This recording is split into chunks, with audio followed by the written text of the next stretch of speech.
it is your buddy, Peace and Harmony with you here today. Much love going out to all the beautiful empowered harmonizers. And we're zooming in and focusing in today on a great viewer question, and that is how to endear kind of a smear campaign or a toxic projection from another individual. I think they mentioned it is a family member who is very caustic, very judgmental, just has a sort of negative tone around them all the time, and it becomes very toxic. So this can apply to toxic individuals, those individuals who are malignant narcissist or psychopathic, when you just feel this smear campaign coming on, when they basically put words in other people's ears. And they do this when they make sort of negative comments about you in the presence of others, or what they're calling public humiliation. And so whether it's true, made up, their opinion, oftentimes a smear campaign, kind of a drop in the bucket, becomes when they just make some sort of off-the-cuff negative statement or criticism or judgment about another who they would like to target or scapegoat. And we tend to see this proliferating in families. In other words, there can be this pattern that's enduring over time where someone is the golden child or someone is scapegoated. In other words, when they're always getting the brunt, they're always getting the bad stuff. They're never getting the good stuff. They're not getting the laughter, the joy, the hugs, the you're so cute, you're so beautiful. They're getting all the negative stuff. It becomes very imbalanced. And really, I would, say the number one rule of thumb, when it comes to family is to not play favorites. I mean, that should just be the cardinal hallmark, the key of raising families, as well as kind of in business. When you begin to divide people or be very divisive, you're really opening up a lot of struggle, and you're not creating a very productive or functional system, either within a workplace or a family. So when this individual is, beginning to make public humiliation, or public meaning at a restaurant or at a family gathering or event, and they're making some sort of snide comment about you. And how do you really deflect it? How do you stop absorbing another person's negative energy? Well, there can be a comment about this, that, your voice, your hair, your this, whatever it is. They're trying to make a comment about you, and, this superior sense seems to be what they carry about them, an air of superiority. When you just know that they're treating you with a sort of a falseness, or a sort of, what I would say a caustic, negative vibrato, meaning that it's the I am better than you, holier than you. I don't have to put up with you, and you haven't even done anything. You can just tell them simply, the feeling is mutual. The feeling is mutual. So if you are, and it's very important to kind of go with just very short statements that you don't have to back up and justify. If you want to reflect back their negative energy back to them, so you are not absorbing it, just tell them the feeling is mutual, or speak that to yourself. If you don't want, I don't recommend getting into a big bantering with them. But if they're coming at you, if they're assailing you, if they're making, comments or negative statements about you, and you want to deflect them, or just, like in the martial arts, just you kind of yield and let it bypass you, the yin energy versus the yang energy, trying to take a stance and be very negative and aggressive and hostile, and be a counterforce to their force. Just deflect back, the feeling is mutual. So right there, they've just met their match. They are having a taste of their own medicine. They are having to swallow the negativity with which they are projecting. And until you really sort of put somebody in their space and have them take on that negativity with which they're projecting out, you will see that unequivocally they own the negativity. It has nothing to do with you, but they're trying to shoot down either which they're afraid of, they don't understand. they don't feel adept at handling. So oftentimes a narcissist will have a communication problem. They're not able to communicate things in a very couth, emotionally intelligent way. They are, putting seeds of disdain, seeds of shame in other people. So if you can toxify them, then they're going to be rendered helpless, so they don't ever have to deal with or contend with or try to, cope with in a reasonable or respectable manner. In other words, if you can make somebody down, weak, meek, helpless, then they don't ever have to be challenged. It's a way for them to just have, unquestioned dominance in a situation. So usually the reason why is because they want to have dominance over a situation. They want to fight for the top. They want to have that privileged position of being in the limelight, of getting, of being an opportunist, getting access to money, time, attention, things, status, being the best at. I am this, I am that. Again, it's the big hat, no cattle, but you can certainly easily get a sense of dominance when you start putting down others. So it's actually a sign of weakness when they begin to do this, and you see that it's playing dirty. And so these opportunistic people who will scapegoat or sabotage others through negative comments about always being bothered by other people. It has nothing to do with you, it has everything to do with them. But see, if they can assail you with words, meaning put you down, come at you morally, you don't have the right philosophy, you don't look at government the right way, you don't know what's going on. These sort of snide comments, when in fact they don't know what's going on. They don't know what you know. They haven't seen what you've seen.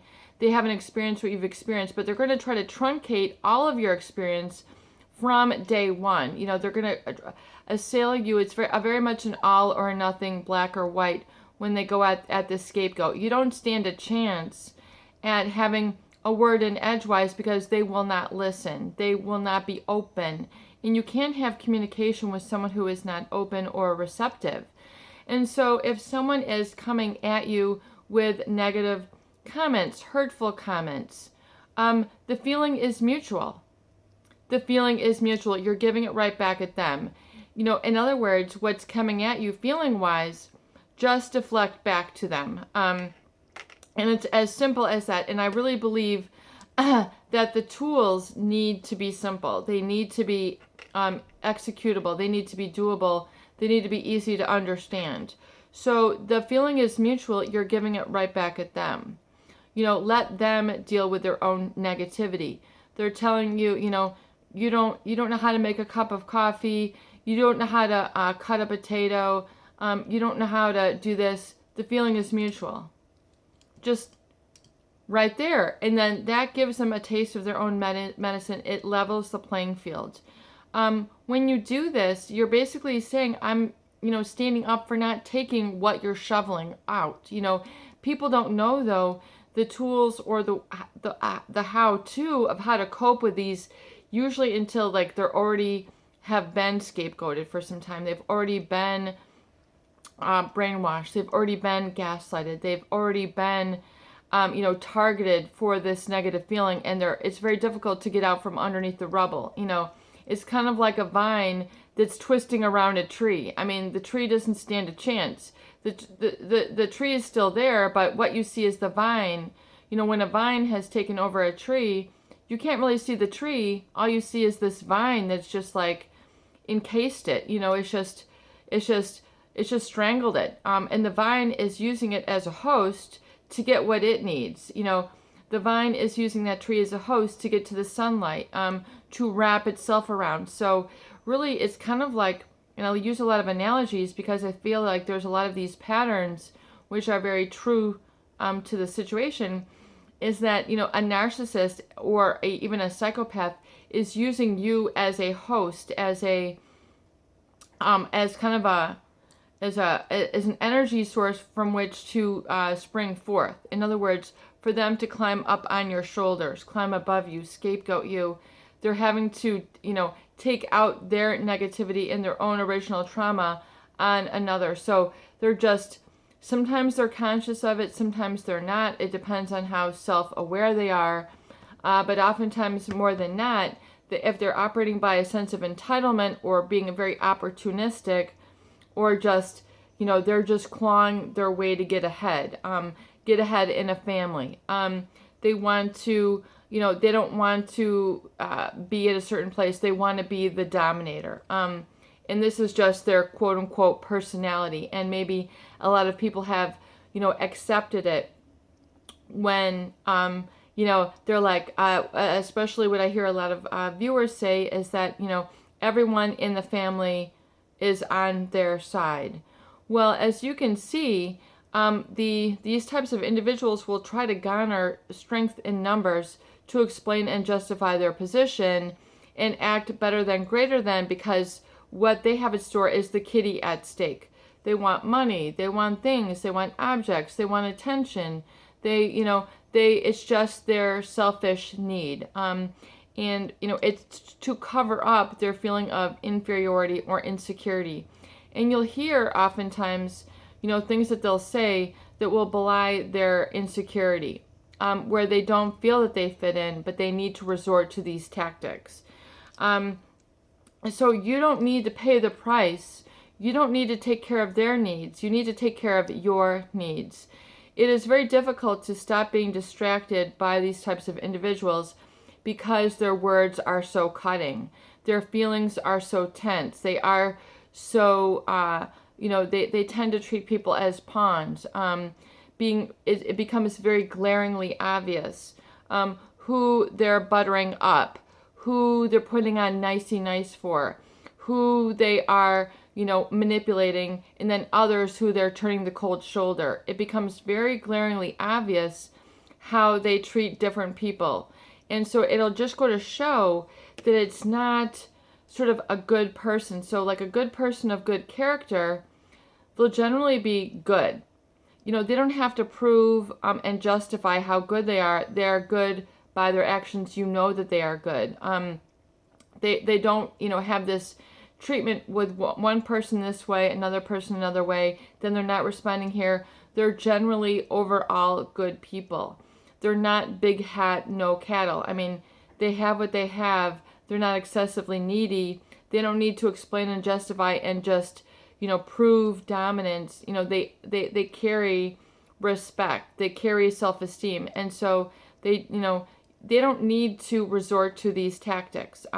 They're not divisive. They don't treat one person one way, another person another way, this person over here another way. They're not two-faced, three-faced, 10-faced. They are who they are. And there becomes a merging between their private self and their public self.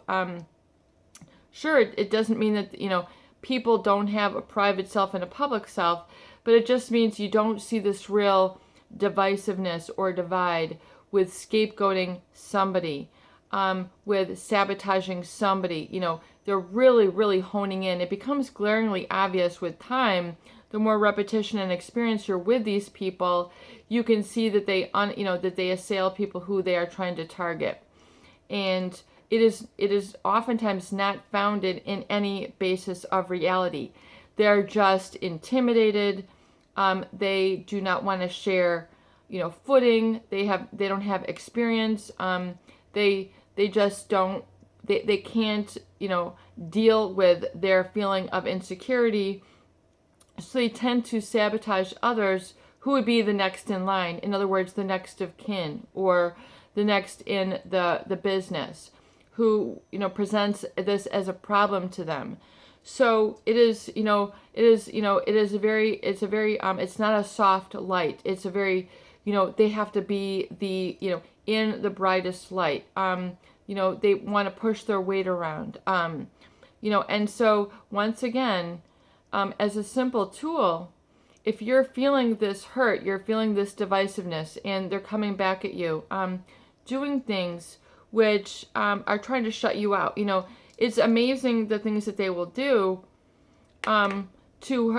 turning a cold shoulder, plugging their ears when they're around you, never giving you eye attention. They don't even know the color of your eyes. They don't know what you're wearing. They basically don't even know the color of your hair. They are so sabotaging of you that they're just the negative projection. Once again, they're like the vine on your tree. They have a really bad stranglehold, and then you feel this emotionally, and you don't know how to deal with it. You just keep absorbing their negative energy, and you carry it around. People carry it around for decades, and they're only making inches forward, and they don't know why. Give it back to them. Deflect it. The feeling is mutual. There you go. Have it back.